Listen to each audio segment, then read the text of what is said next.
Diamond secondary स्कुलको Max connect application तपाईहरूको Android मोबाइलमा install गर्नका लागि तपाईहरू सर्वप्रथम प्ले स्टोरमा जानुपर्ने हुन्छ। प्ले स्टोरका लागि तपाईहरूले ध्यान दिनुपर्ने कुराहरू तपाईहरूसँग गुगलको एकाउन्ट भएको हुनुपर्छ। गुगल एकाउन्टबाट प्ले स्टोरमा साइन इन गर्नुभयो भने तपाईहरूले विभिन्न एप्लिकेसनहरू डाउनलोड गर्न सक्नुहुन्छ। र अहिले म प्ले स्टोरमा गइसकेको छु।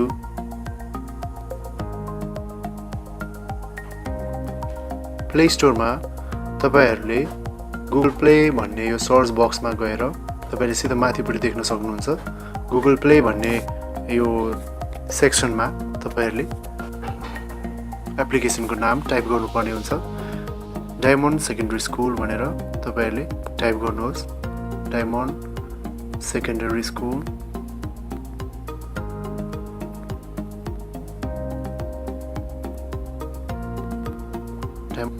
र सर्च गर्नुहोस्।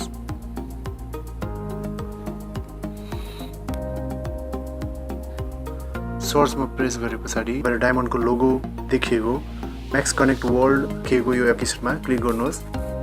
इन्स्टलमा प्रेस गर्नुहोस्। तपाईहरूले चाहिँ यो एप्लिकेसनलाई एक्सेस दिनुपर्ने हुन्छ, विभिन्न एक्सेसहरू दिनुपर्ने हुन्छ। तपाईहरूले यसका लागि पनि एक्सेप्ट गर्नुपर्ने हुन्छ। एक्सेप्ट गर्नुहोस्।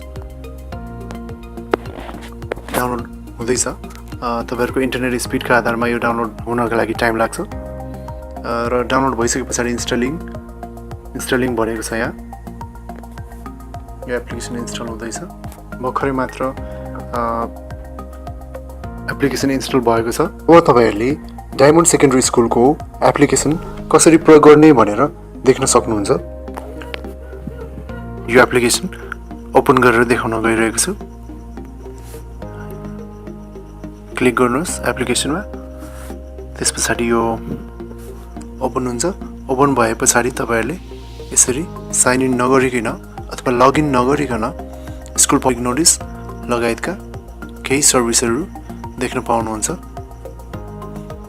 यो सबै नोटिस बोर्डमा स्कुलले जारी गरेको नोटिसहरू तपाईले देख्न पाउनुभयो।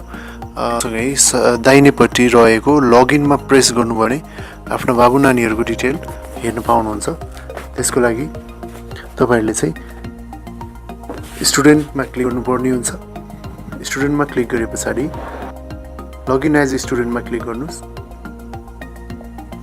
लगइन एज स्टुडेन्टमा क्लिक गरे पछाडि तपाईले विथ स्क्यानर भने मेनुमा क्लिक गर्नुहोस्। लगइन विथ स्क्यानरमा गए पछाडि तपाईहरूले चाहिँ क्युआर कोड स्क्यान गरेर देखाइन्छ स्टुडेन्ट आइडी कार्डको। यति नै गर्नुभयो भने तपाईहरू चाहिँ विद्यार्थीको डिटेल सहित ड्यासबोर्डमा लगइन गर्नुहुन्छ र तपाईहरूले अब homework, result, calendar, attendance, fees, class teacher, time table, notice board, message लगायतका विभिन्न सर्भिसेसहरू तपाईले देख्न सक्नुहुन्छ। बस रुटको बारेमा पनि जानकारी लिन मिल्छ। पिकअप र ड्रप अफ दुईटै देखाउँछ। यसरी तपाईहरूले बाबु नानीहरूको स्कुल बसको बारेमा, पिकअप र ड्रप अफको बारेमा जानकारी लिन सक्नुहुन्छ। तपाईहरू यसका साथसाथै होमवर्कको बारेमा त्यस्तै गरेर एटेन्डेन्सको बारेमा,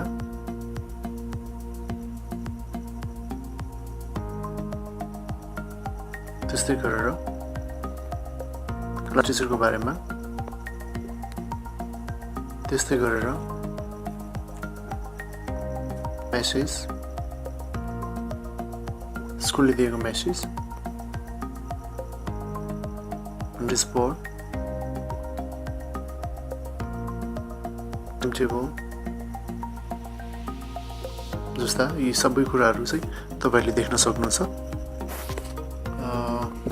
यसरी तपाईहरूले चाहिँ म्याक्स कनेक्ट युज गर्न सक्नुहुन्छ।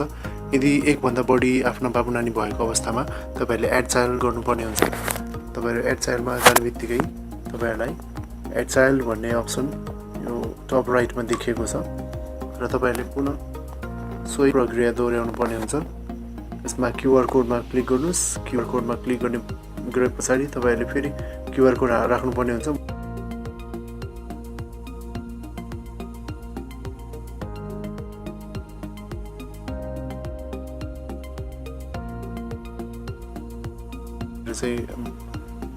चाइल्ड चाहिँ एड भयो।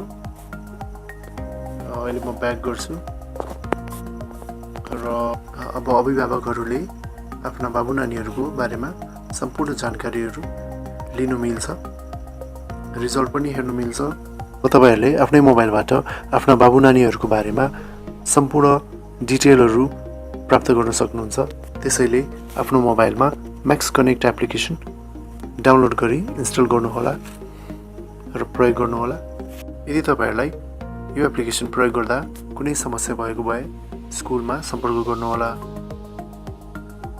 भिडियो हेर्नुभयो त्यसको लागि धेरै धेरै धन्यवाद। Thanks for watching.